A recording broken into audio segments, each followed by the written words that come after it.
Salvete amici! We know that the fall of the Roman Empire is one of the most complex topics in human history. Countless books have been written about it, and everybody has his or her favorite main reason for the fall of the Roman Empire. And since it is such a complex topic, let us now have a look at the 10, in my opinion, most important reasons why the Roman Empire fell.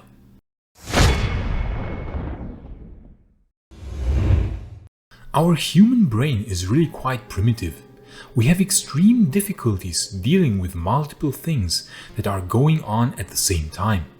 This is the reason why ideologies or conspiracy theories are so successful. They are simplified versions of reality, where some facts are just being left out, and so we arrive at a simplified representation of reality that is more compelling and therefore draws people in more easily. It is exactly like that with the fall of the Roman Empire. Nobody likes a theory where 20 plus different reasons are intertwined, all contributing to some degree to the fall of the Roman Empire. We all want that one big, easily understandable reason. Yet, it is exactly so in the case of Rome. We have an incredibly complex interplay of quite a few different reasons as to why this impressive empire fell. I already made a video on that topic, talking about the 10, in my opinion, most important reasons for the empire's demise, but I knew from the start that even 10 reasons would not be enough to do the topic justice. Therefore, this can be seen as a follow-up video or a complementary video to my first video on that topic, and in fact both videos are watched best in conjunction with each other, as I do not want to repeat things that I already said. So then, dear friends of the late Roman Empire, let us start. 10. The forever wars against Persia. A reason why the empire fell were the tiring and constant wars against the eternal enemy in the east, the Persians. From 54 BC until 629 AD, the Roman Empire would engage in costly and tiring wars against first the Parthian Persian Empire and later against the Sassanid dynasty of the Persian Empire. But the Roman Empire could never decisively defeat the Persian Empire, even though they sometimes came remarkably close. Ctesiphon, the capital of the Persian Empire, was sacked at least 5 times by the Romans.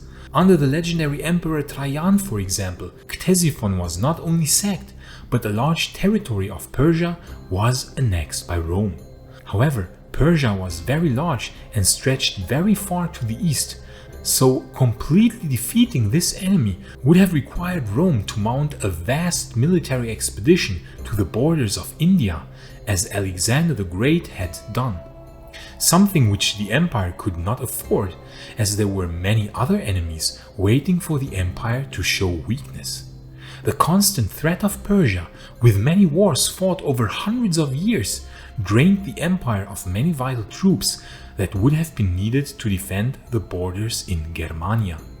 The last war against the Eastern Roman Empire was so devastating for both the Persians and the Romans that a new power arising on the Arabian Peninsula had little difficulty in conquering large territories of the Eastern Roman Empire and completely conquering the Sassanid Persian Empire.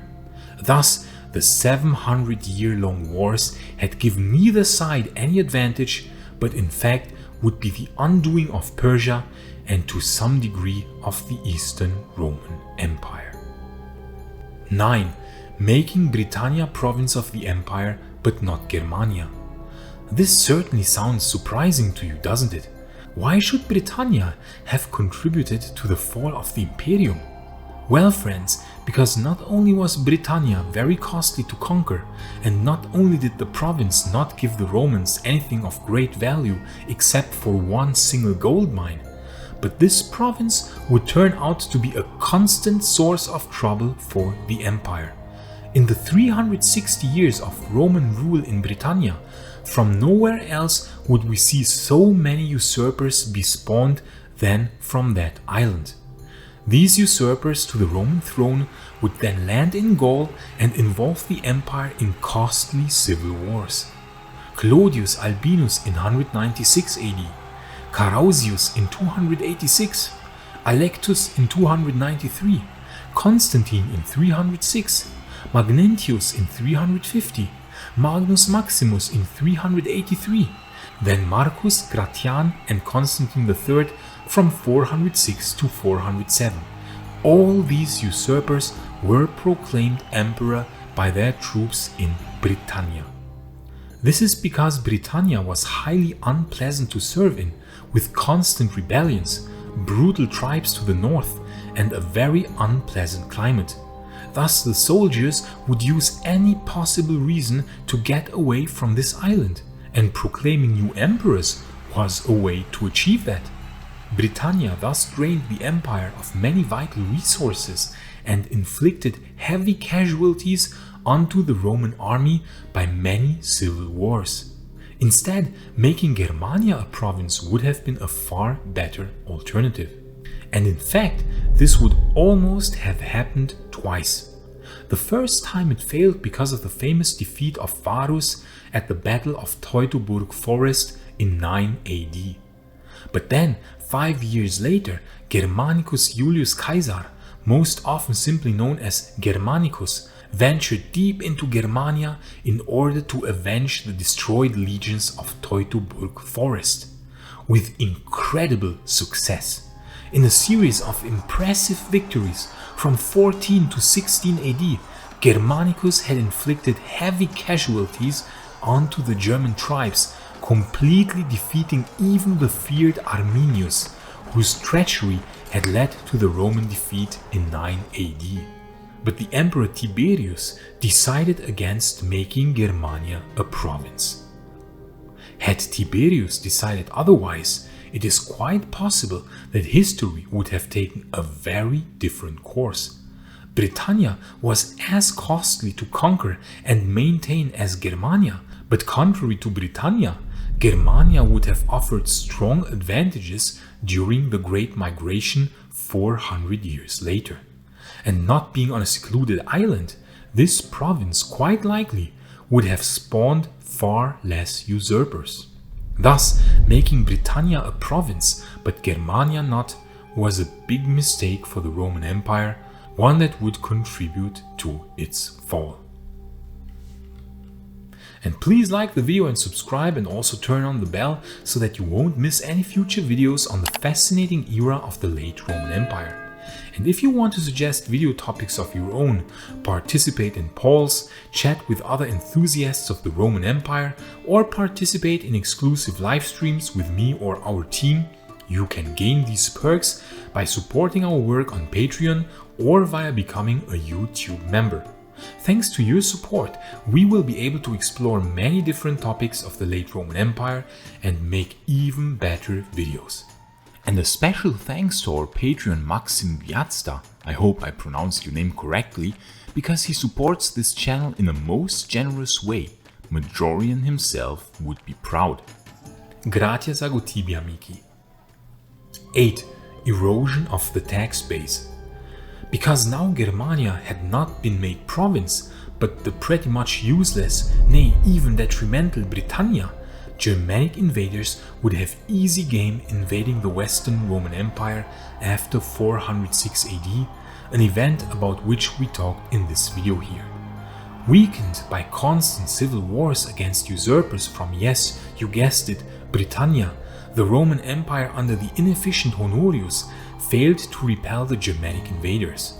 Thus, these Germanic tribes established their own kingdoms on the territory of the Western Roman Empire. This in turn would of course cause an erosion of the tax base, because these barbarian tribes of course did not pay taxes to the Roman authorities. They sometimes offered recruits to serve in the Roman army as mercenaries, so-called foederati, but they did not contribute to the revenue of the Western Roman Empire. This erosion of the tax base meant less budget of the Western Roman Empire to sustain an army, and a smaller army meant even more Germanic tribes being able to establish their kingdoms, a true negatively reinforcing death spiral which greatly contributed to the fall of the Western Roman Empire. But not only in the West, because already 170 years after the fall of the Western Roman Empire, the later Eastern Roman Empire would face the same problems, with Slavic people invading the Balkans and the Arabs conquering the eastern and southeastern provinces, also leading to a decline of the tax base for the Eastern Roman Empire and similar problems as the West had faced over a century and a half earlier. 7. Growing divide and polarization. In the bad times, when Germanic tribes invaded the empire in the early 5th century, one would think that the Romans would have unified in glory and in a united battlefront repelled these external invaders. But no, instead the Romans fought against each other in endless, constant civil wars, emperor against usurper, usurper against usurper, magister militum against emperor, emperor against magister militum, and so on and so forth.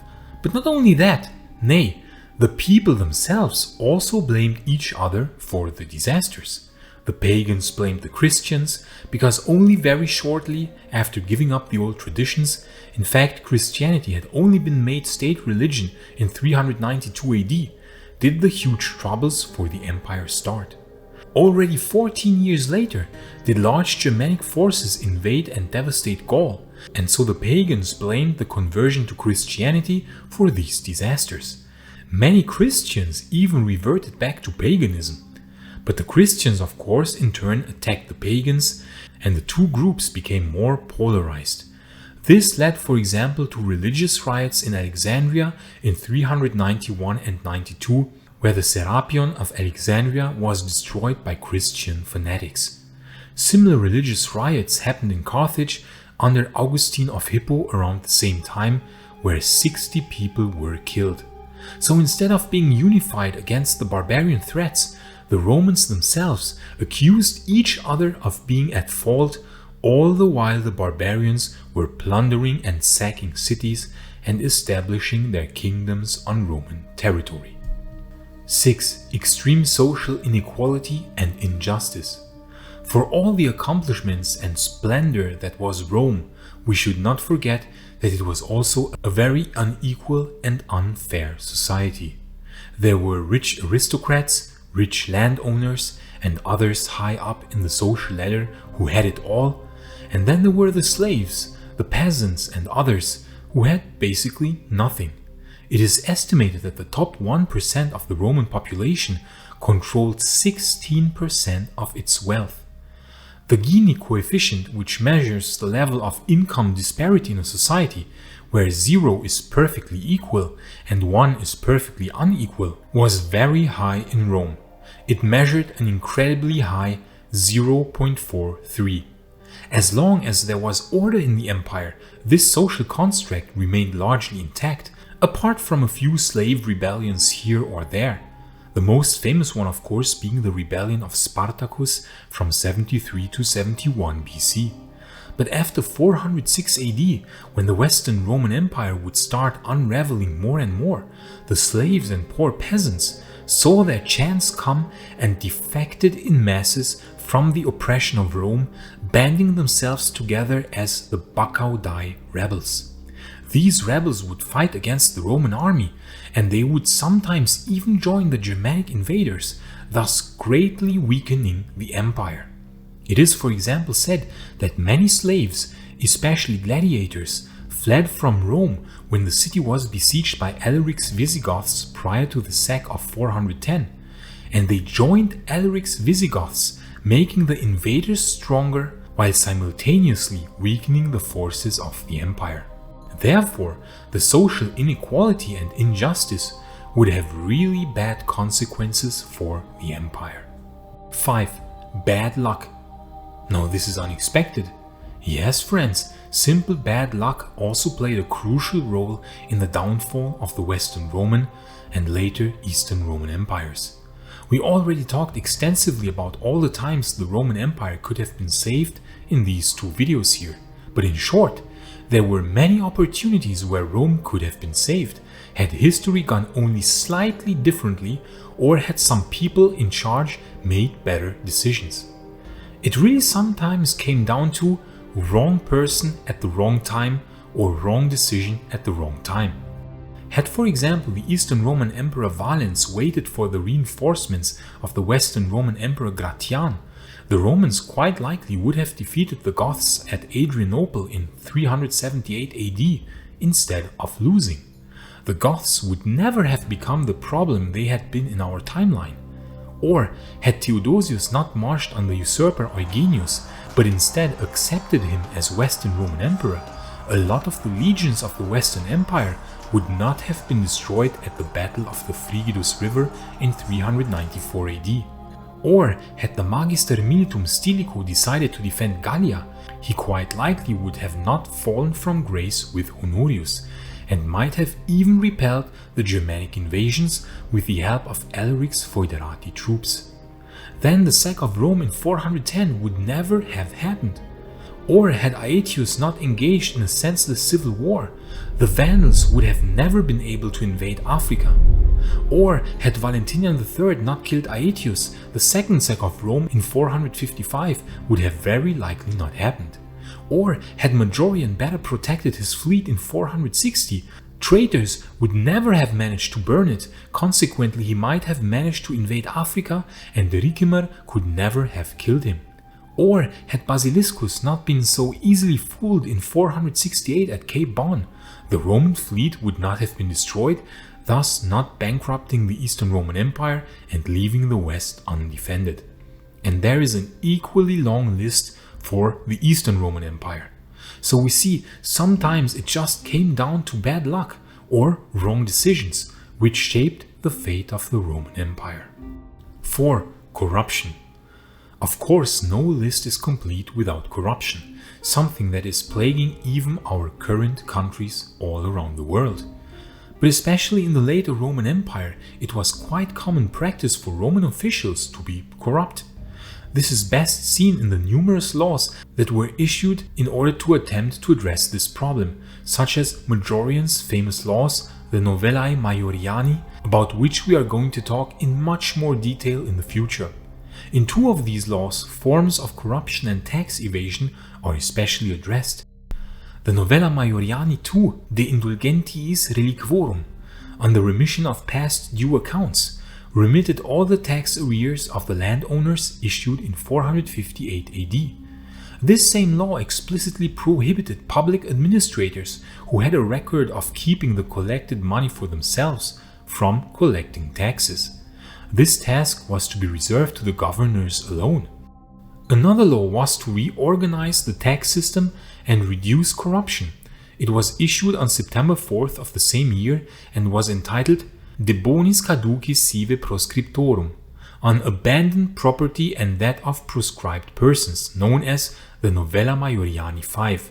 We can thus see that rich landowners, as well as provincial judges, had the nasty habit of enriching themselves with state money. But unfortunately, Majorian did not reign long enough to see his reforms take hold. Thus was the Western Empire further weakened through its very own officials. 3. Too specialized economy. Now here is one important reason that I almost never hear anywhere in any discussion on the topic of the fall of Rome, and yet it is an extremely important reason. If we look at maps of the Great Migration, we sometimes wonder why certain parts of the Western Empire were never conquered.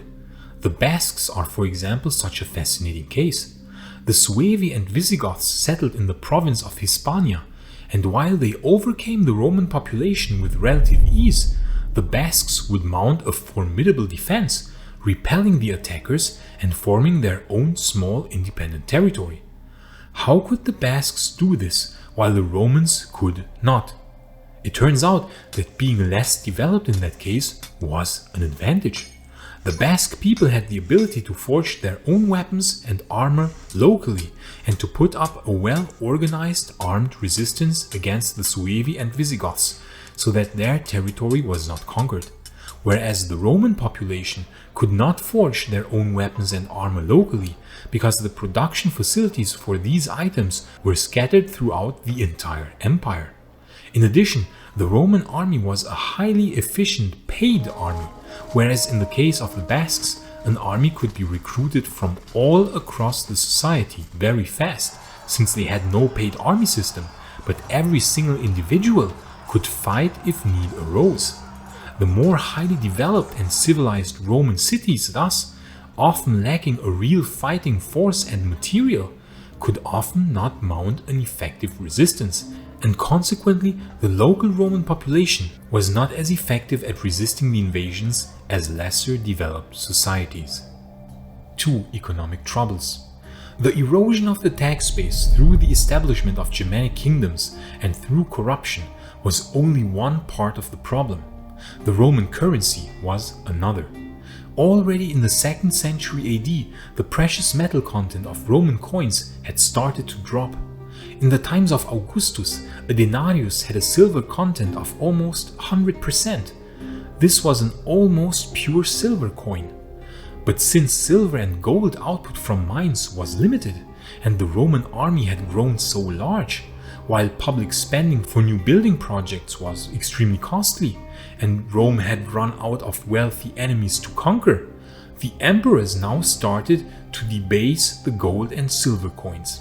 By the time of Marcus Aurelius, a denarius was only made up of 75% silver, and in the 3rd century this really started plunging. By the time of Gallienus, the silver amount per coin had dropped to an incredible 5%. At the same time, the very large army demanded pay, so more and more such low quality coins would be minted, leading to runaway inflation, very much to the detriment of the average Roman citizens, who saw their wealth evaporate. Therefore, taxes had to be increased even more, creating a vicious cycle. The 3rd century saw some stabilization in that regard, however, the issue was never really solved. This affected trade negatively and the economy at large, making it more difficult for the empire to keep a healthy treasury, and thus making it more difficult to upkeep the very large Roman army that still measured around 400,000 to 500,000 troops by the late 4th century AD. Modern historians estimate that up to 70% of the total budget of the Roman Empire was expended for the upkeep of the army in the early 3rd century, a staggering figure. In other words, the upkeep of the giant army forced the emperors to at some point start debasing the currency, which led to runaway inflation, which led to the inability to upkeep the giant army, a vicious cycle. But it must be noted that of course the establishment of barbarian kingdoms on the territory of the Roman Empire later did not only cause an erosion of the tax base, but many gold and silver mines were also lost in addition. Hence, the empire lost the ability to create enough new gold and silver coins, further exacerbating the problem. 1. Population decline. Now this is a difficult one to recreate or to get exact numbers. It is still a hotly debated topic among historians as to how many people lived in the Roman Empire in different times. Most scholars agree that during its peak the population of the Roman Empire must have measured anywhere from 45 million as a lower bound up to 120 million as an upper bound. The most accepted figure, however, can be placed between 55 and 75 million people. That is of course during the peak of the Pax Romana in the 2nd century AD. But then disaster struck with the Antonine Plague in 165 AD, during the reign of the legendary Marcus Aurelius himself. It is currently believed that it was actually a smallpox virus rather than the plague, but the devastation must have been beyond belief. 5 to 10 million people died, so around 10 to 20% of the population of the entire empire. It ravaged until 180 AD, and this is also the time when barbarian tribes at the Danube, like the Marcomanni and Quadi, would start to become more of a problem. This plague severely weakened the empire, as a reduced population would also mean a reduced army size, a shrinking economy, and less tax revenue. It is no coincidence that after this event we would see turmoil erupt in the empire, and not long afterwards we would have the crisis of the 3rd century.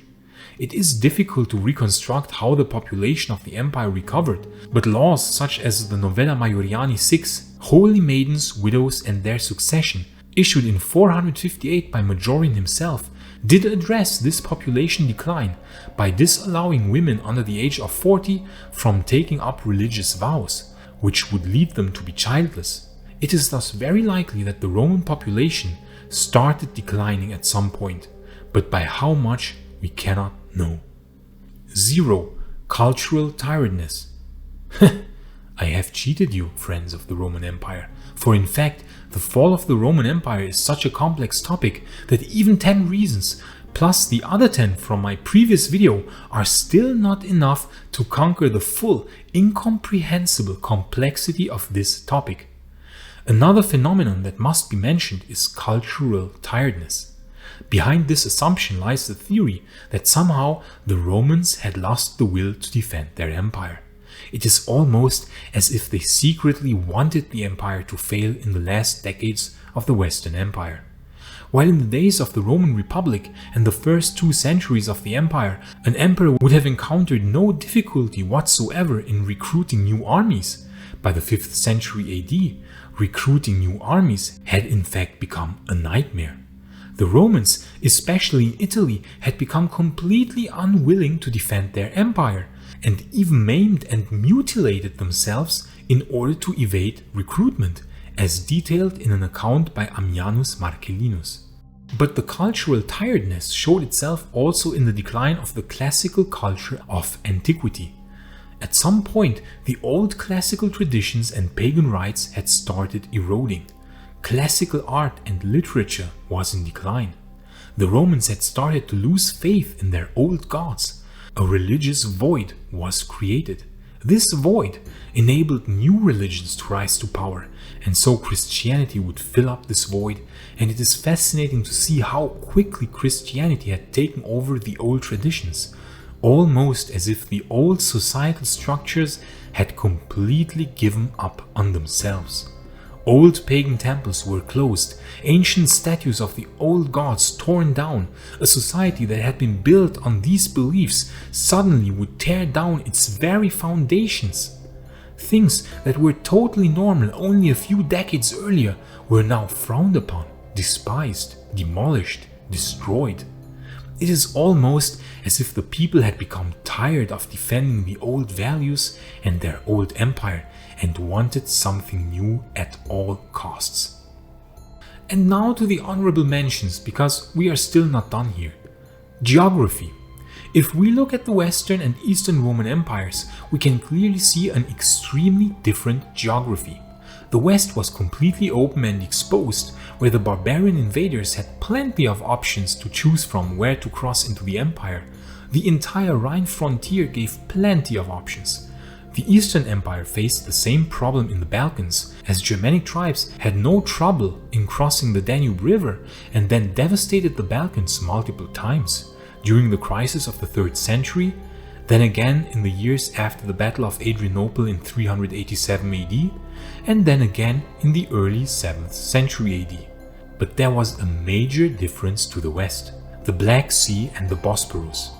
Constantinople was an impregnable fortress, surrounded mostly by sea, and to the west by very strong walls that were enhanced by Theodosius II with an even greater defensive wall system.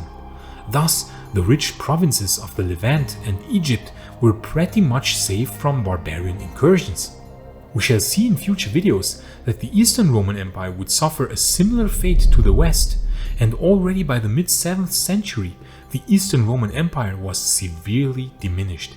Except for a brief resurgence under Basil II, the Eastern Empire would now die a slow death over the next centuries. The right to bear arms came too late.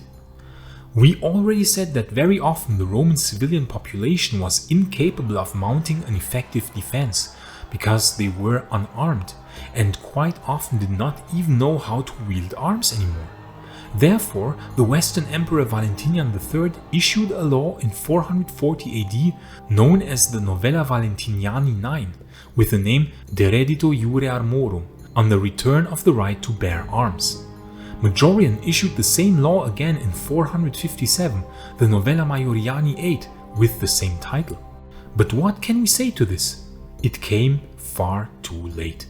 Had emperors like Honorius enacted such laws already in the early 400s, had the civilians of all Roman towns been equipped with armor and weapons, had they been trained to mount an effective defense, maybe then the barbarians could not have sacked so many cities of the Western Empire and established their kingdoms so fast, or at all. But these laws came too late. Too far gone was the empire and its army already by the time when they were issued. So this video here, together with my other one, presents a total of 23 reasons for the fall of the Imperium Romanum, and you can choose your favorites because everyone has his or her favorite reason based on everyone's personal character and experiences. An economist will say the economic troubles were the chief reason for the fall. A soldier will say that it was the decline in military discipline, and the virologist might say that it was the Antonine Plague. But no matter what your favorite reason might be, it remains a very fascinating and extremely complex topic, and I hope I could show you just how many reasons there are in reality for the fall of the Roman Empire. And if you are interested in how that fall looked at the northern borders to Germania, you can watch this video here in the upper right corner. But if you are more interested in how exactly the fall started, you can watch the other video in the lower right corner. I say thanks again to all friends of Roman history and to all who are like me absolutely crazy about the late Roman Empire. Gratias amici imperi Romani, and bene vale.